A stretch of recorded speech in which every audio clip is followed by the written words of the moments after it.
আসসালামু আলাইকুম সবাইকে। কেমন আছেন সবাই? আশা করছি ভালো আছেন। আমিও ভালো আছি আলহামদুলিল্লাহ। আজকে আপনাদের জন্য নিয়ে এসেছি আমেরিকান চপসি। আমেরিকান চপসি একেকজন একেকভাবে রান্না করে। আমি খুব স্বাভাবিকভাবে সাধারণভাবে রান্না করতেছি। এখানে আমি গরম পানিতে নুডলসটা সিদ্ধ করে নিচ্ছি। সবজিতে আমি টমেটো, চিংড়ি মাছ, চিকেন, ক্যাপসিকাম, মরিচ এবং পেঁয়াজ ব্যবহার করেছি। নুডলসটা আমি অর্ধেক সিদ্ধ করব এবং অর্ধেক ভেজে নেব।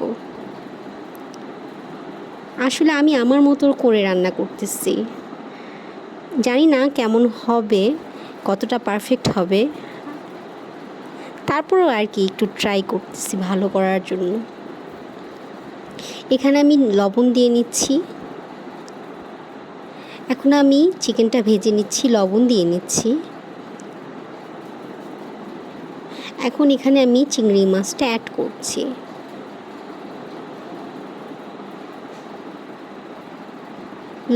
চিংড়ি মাছ এবং চিকেনটা ভালো মতো ভেজে নিচ্ছি।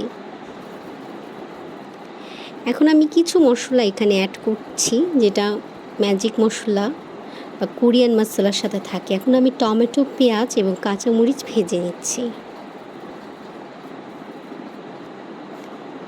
আমি এখানে সামান্য লবণ অ্যাড করে নিলাম।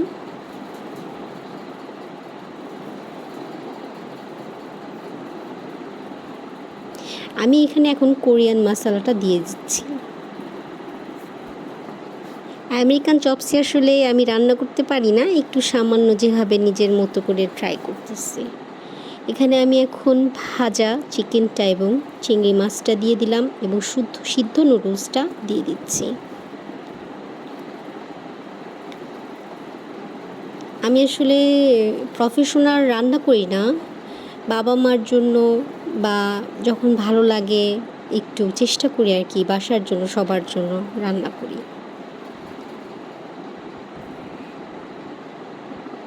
টমেটো সস অ্যাড করে নিচ্ছি। ক্যাপসিকাম অ্যাড করে নিলাম।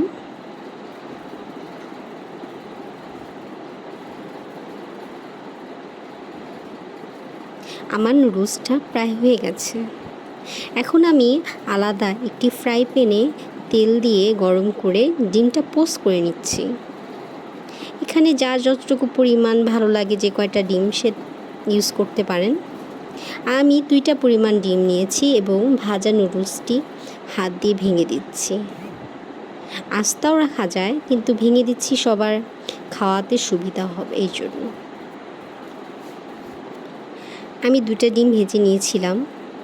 এখন আমি ভাজা নুডলস এবং সিদ্ধ নুডলসের সাথে সব মশলা, সব সবজি অ্যাড করে 2টা ডিম পোস্ট করা দিয়ে দিলাম।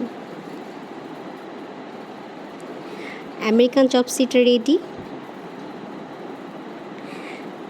জানি না কেমন লাগছে আপনাদের কাছে, কিন্তু খেতে কিন্তু অনেক মজা হয়েছে। ভালো থাকবেন সবাই। আসসালামু আলাইকুম।